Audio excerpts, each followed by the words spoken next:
Hi my loves, it's me. Welcome back to my channel. In today's video, we will going to talk about some reading for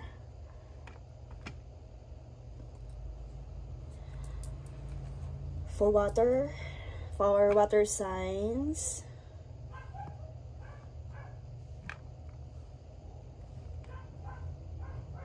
For Leo, for Taurus, and for Cancer. Leo, Taurus, and Cancer. This will be a cycle ending for Leo, Taurus, and Cancer. Okay, who else?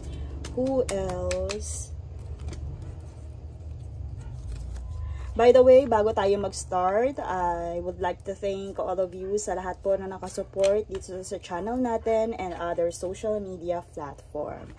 And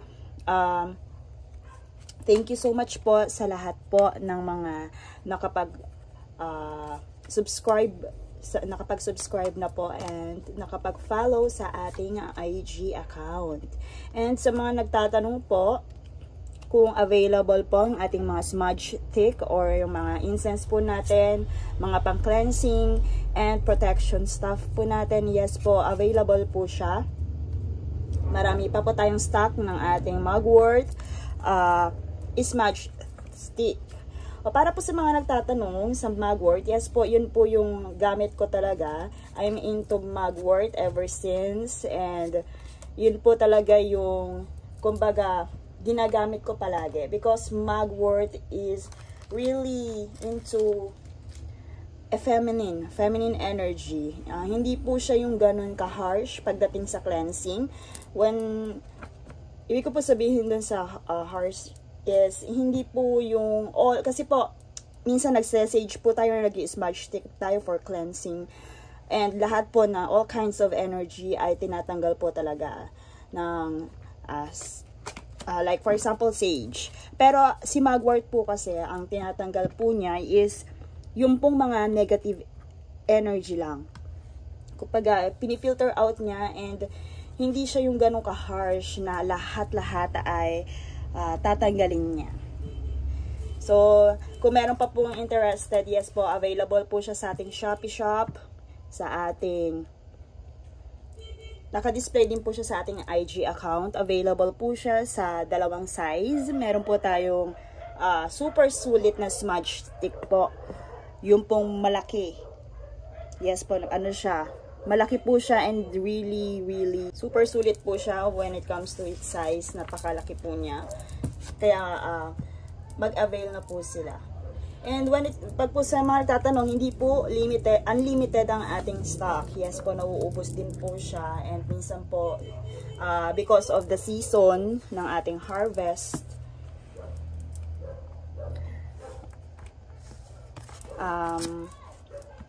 sa incense po, katulad po ng sa incense natin, yes po, limited lang po lagi ang incense natin. Pero pag po, yun ay depende po talaga kung nagkakaroon tayo ng time, kung makakapag-craft pa tayo, ganun po. Pero magkakaroon po siya, pero depende po yun sa season. And sa mga interested po, para sa mga updates ng ating shop, ng ating merchandise, follow na lang po sila sa ating IG account. Okay? For Leo, Taurus, and Cancer, and whoever, anyone looking to cut out negative people and patterns from their lives. So Scorpios, para din po to sa ating Scorpios, and sa mga collectives nating looking to cut out negative people and patterns from their lives. Ayan. What else? Sino pa po? Okay. Sa ating mga cat people, ito, Leos again, anyone who uses the phrase in the past life. Okay. Sa ating mga cat people, if you are cat people, this reading is for you then. Okay, sa ating mga type A workaholics, okay? Ayan, para din po sa inyo ang reading na to sa mga type A workaholics po natin dyan. And sa mga I hate my job types natin. Okay. So, let's start with the energy of this. Let's start with the energy.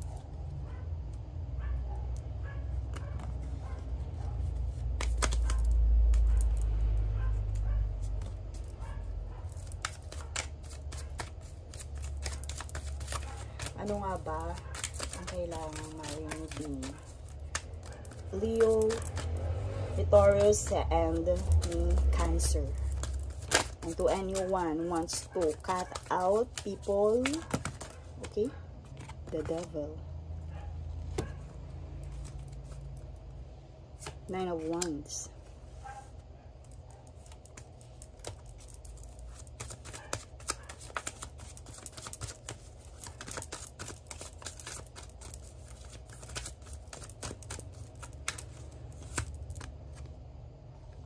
Two of Chalices.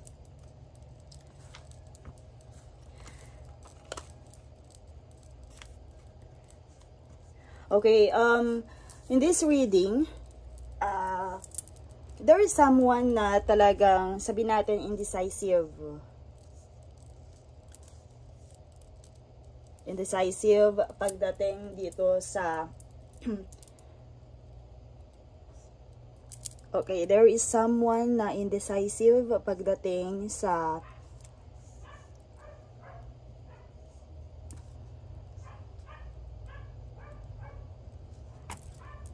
too much to cut out people.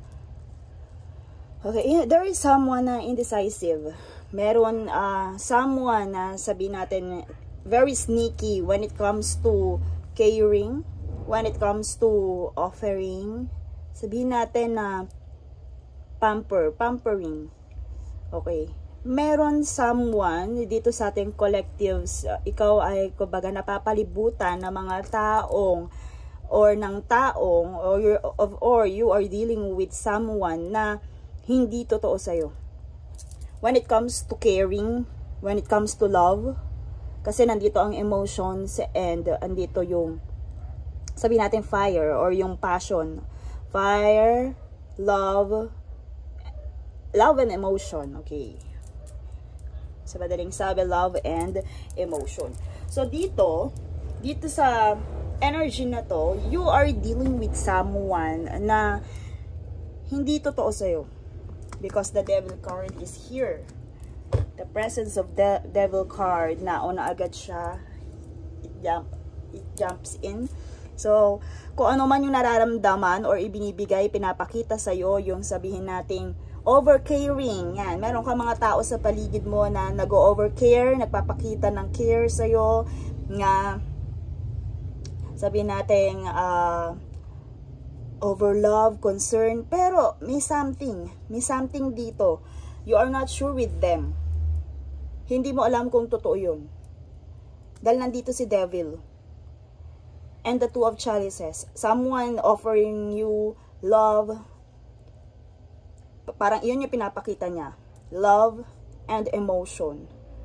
Pero, kumbaga, yung energy is not aligned. Kumbaga, meron ka pa rin nararamdaman. And kagaya dito, you need to be careful. And if sa tingin mo ay talagang parang hindi ka sure sa kanila or sa kanya, you have to set boundaries with these people. Pwedeng ito ay sabihin natin binibigyan ka ng special treatment ng taong to. Pwedeng sabihin natin type A workaholics. Pwedeng nandito din to sa, or nararanasan mo to sa yung workplace. Pwede yun, dahil lumitaw 2 times ang job or work. And ito, lumitaw, 2 times na lumitaw ang Leo. So, ibig sabihin, ito yung pinapakita ng mga taong to or ng taong to sa iba. Nila love bomb ka nila for example, or nag-overcare sila sa'yo. So, yun. Kumbaga, yan, our candle is flickering. So, ayan. It is confirmation na hindi totoo yun. Because of this devil card. Ayan. Because of this devil card, there are someone, some people na nagpapakita ng emotion sa'yo, but that's not genuine. Okay? Hindi siya totoo. Hindi sila totoo. Or sabihin natin para hindi tayo maging doubtful. Ang ina-advise lang din dito is not dito kasi pag talagang sinunod mo yung advice ng card, you are looking to cut out negative people. Bakit mo nararamdaman yung negativity na yun kung ikaw ay surrounded by love and emotions? Diba? Ayan overwhelming. Overwhelming ang love and emotion dito sa card na to. But ito ay na kay Leo energy. When we say Leo, yun yung mga, sabihin natin, showy type, yung pinapakita nila doon sa maraming tao. Okay? Okay, let's ask the Angel Oracle card.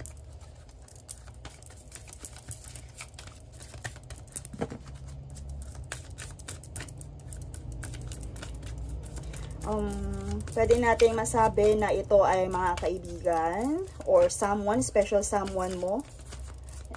And masabi natin na mataas ang ego nila.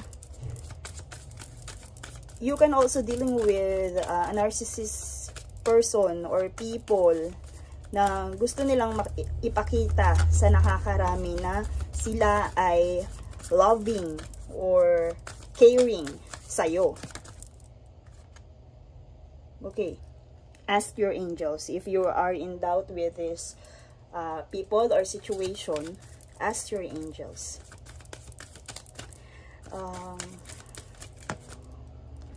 Ask help or ask for help from others. Ask help from others. What else? Maybe you're not aware with this. Or maybe, aware ka, pero naguguluhan ka. Okay, nandito na yung part na, sabihin natin, nagdadalawang isip ka kung tama ba iniisip mo doon sa pinapakita nila sa'yo. Ask your angels. Okay, personally, pag ganito ang situation mo, no need to obsess with this situation. Parang kumbaga, kung pinapakita nila na may care sila sa'yo, ano ba ang kailangan mong gawin? E di, wag ka masyadong, sabihin natin, over-defensive when it comes to them. Okay, no. A sharp no. Okay, a sharp no. I feel na huwag kang maging masyadong harsh to them. And no need to ask your angels, and maybe you are going to ask for help from others about this situation. But your angels and guides, sa kanila ka magtiwala kung ano yung mga signs na sasabihin nila sa iyo. Okay? No need to open up this situation sa iba. Kasi pwede ka nilang, sabihin natin, i-gaslight, or pwedeng lumaki to or maging big deal sa kanila na ganun ka mag-isip. How about the workaholics? Ito sharp no. Kung meron kang katanungan dyan sa yung isip, while shuffling this Angel Oracle card, is a sharp no. Hindi pa. And I see dito, yung energy dito to cut out. You are looking to cut out because of this feeling, indecisive feeling. I can feel na wag totally cut out. Okay? You are requiring to set boundaries. A healthy boundaries. That's the term. Healthy boundaries. But not to cut out people. Totally cut out. Kasi ito yung sa una pa lang lumitaw. Anyone looking to cut out negative people. It's a sharp no. At least aware ka as your angels. And sabi ko nga, the more kasi na parang ganyan, na-hurt ka, yes, deep inside na-hurt ka. Alam mo na hindi totoo yung pinapakita sa'yo, yung ipinapakita sa iba. But nararamdaman mo yun, and it really, you're really in pain. Lalo na kung nakakakita ka talaga ng mga signs. But your angels are telling you na may mga iba pa rin. There are really genuine love and genuine people na mapagkakatiwalaan mo sa mga bagay, but not now. Not now. Kasi tendency, yes, that's the confirmation, not now. Yes. Recovery.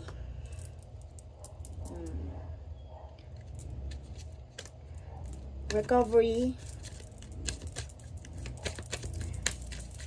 Okay. Maybe this energy then is for someone na really desperate to work hard to win someone, to win someone else, or to win someone, to win many people, or sabihin natin ito din yung energy, sabihin natin yung mga people pleaser energy. Okay. Pwedeng you are a hardworking person, or sabihin nandito ang hardworking workaholic. You are trying so hard to win people. Okay? So, if you are realizing na masyado ka na talagang, sabihin natin, ginawa mo na lahat ng mga bagay para i-please or magustuhan ka ng someone or ng surroundings, and nag-e-exhaust ka sa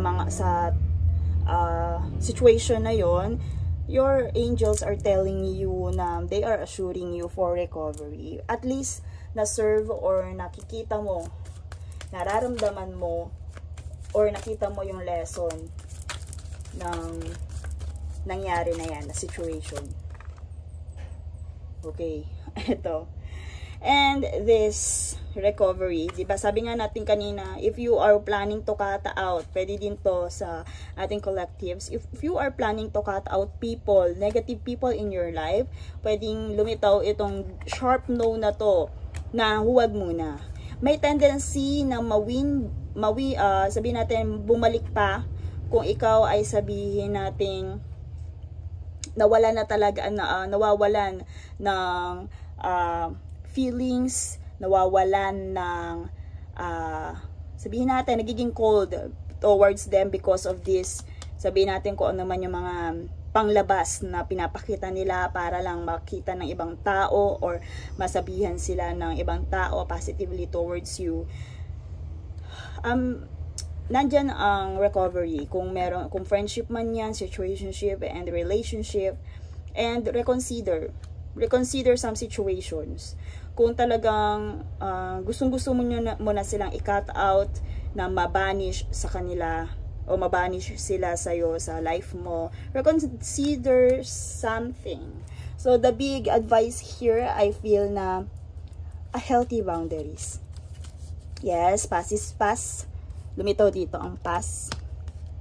In the past. Ayan, lumitaw dito ang past. In the past life. Okay, reconsider the past, but not, sabihin natin, hindi mababalik ang past. Okay? But reconsider those things. Kaya healthy boundaries. Not totally to cut out, but healthy boundaries. Okay, last one from angels. Yes. Your angels and guides reassuring a peaceful resolution for this situation. Okay, ang ganda ng sagot sa atin ng angels and guides nyo and natin. Kumbaga, nandyan ang recovery for this situation, relationship, friendship, and sabihin natin, samahan, reconsider the past, and nandyan ang peaceful resolution. Maaayos din yan, kumbaga kung meron kang in doubt with them, sabihin natin, sino bang kailangan mag-adjust? Ikaw. Accept the reality na meron ka na encounter na ganyang klase ng tao or ganyang klase ng mga tao, but it doesn't mean na i-cut out mo sila. Sabihin natin, part yan ng lessons, and the most pinaka-advice here is to have a healthy boundaries, because the peaceful resolution is here. Your angels and guides are assuring you for peaceful resolution regarding with that. Okay, what else? Energy for this.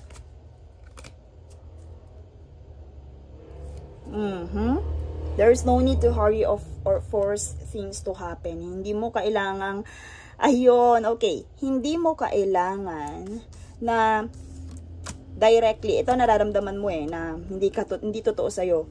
Hindi mo kailangan na ipilit yon na hindi totoo sa akin itong taong to, or yung mga taong to, or yung mga tao sa paligid ko. There's no need to hurry or force things to happen. Kung sila yun yung ginagawa nila, sabihin natin, let go this situation. Huwag kang masyadong ma-obsess dito sa situation na to. Everything is occurring in perfect timing. Kung meron lang sila sa tingin mo itinatago sa'yo, indecisiveness, lilitaw at lilitaw yon, and no need to hurry to find out ano ba talaga ang totoo. Okay, at least you are aware. Okay, spend time with clear or near water. Ito ay, di ba, you are planning to cut out some negative people. Doon pa lang sa una, my collectives.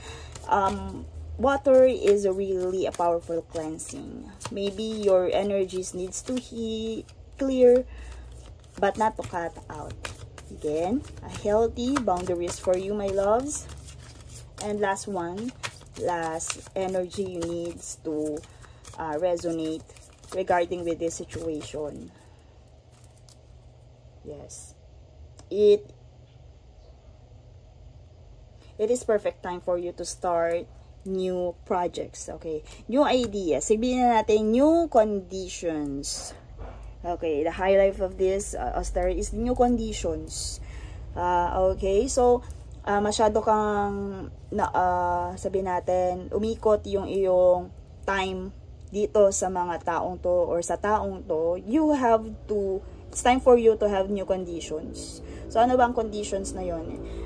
By giving them a healthy boundaries. Tingnan natin, try something new.